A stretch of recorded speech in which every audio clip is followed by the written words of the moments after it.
দেশের ১২টি সিটি কর্পোরেশনের মেয়র একসঙ্গে অপসারণ করা হয়েছে। সোমবার স্থানীয় সরকার, পল্লী উন্নয়ন ও সমবায় মন্ত্রণালয় থেকে এ বিষয়ে প্রজ্ঞাপন জারি করা হয়। যেসব সিটি কর্পোরেশনের মেয়রদের অপসারণ করা হয়েছে তাদের মধ্যে রয়েছে ঢাকা উত্তর, দক্ষিণ, চট্টগ্রাম, খুলনা, রাজশাহী, সিলেট, বরিশাল, নারায়ণগঞ্জ, কুমিল্লা, রংপুর, গাজীপুর ও ময়মনসিংহ। এতে শুধু অপসারণই নয়, পাশাপাশি 12টি সিটি কর্পোরেশনের নতুন প্রশাসক নিয়োগ করা হয়েছে। ঢাকা উত্তর, ঢাকা দক্ষিণ এবং নারায়ণগঞ্জ সিটি কর্পোরেশন অতিরিক্ত সচিব ও সমমর্যাদার 4 কর্মকর্তাকে প্রশাসক হিসেবে নিয়োগ দেওয়া হয়েছে। অন্যদিকে চট্টগ্রাম, খুলনা, বরিশাল, সিলেট, রংপুর, ময়মনসিংহ ও গাজীপুর সিটি কর্পোরেশনে বিভাগীয় কমিশনারদের প্রশাসক হিসেবে নিয়োগ দেওয়া হয়েছে। এর আগে স্থানীয় সরকার বিভাগের পৃথক আদেশে দেশের 493টি উপজেলা পরিষদের চেয়ারম্যানকে অপসারণ করা হয়েছে।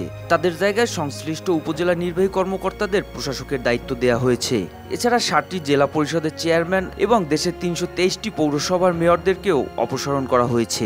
250টিরও বেশি ডিজাইন অপশন নিয়ে ওয়ালটন স্মার্ট ফ্রিজ, বোঝে আপনার প্রয়োজন। এই পরিবর্তনগুলি শুরু হয় গত শুক্রবার, যখন অন্তর্বর্তীকালীন সরকারের উপদেষ্টা পরিষদ স্থানীয় সরকার, সিটি কর্পোরেশন সংশোধন অধ্যাদেশ 2024 সহ কয়েকটি অধ্যাদেশের খসড়া অনুমোদন করে। এর মাধ্যমে বিশেষ পরিস্থিতিতে সরকারের অধিকার দেওয়া হয়েছে জনস্বার্থে সিটি কর্পোরেশন, পৌরসভা, জেলা পরিষদ ও উপজেলা পরিষদের শীর্ষ নেতাদের অপসারণ করার এবং তাদের জায়গায় প্রশাসক নিয়োগ দেওয়ার। বিগত কিছুদিন ধরে দেশব্যাপী ছাত্র জনতার আন্দোলন ও প্রধানমন্ত্রীর পদত্যাগের পরে স্থানীয় জনপ্রতিনিধিরা অনেকেই আত্মগোপনে চলে গেছেন। এতে করে স্থানীয় সরকার প্রতিষ্ঠানগুলো কার্যক্রম ব্যাহত হচ্ছিল। ফলে সরকার বিকল্প ব্যবস্থায় ইউনোদের দায়িত্ব অর্পণ করে এখন এই আদেশের মাধ্যমে মেয়র ও চেয়ারম্যানদের অপসারণ করে প্রশাসক নিয়োগের সিদ্ধান্ত নিয়েছে। মোহাম্মদ সায়েম, RTV।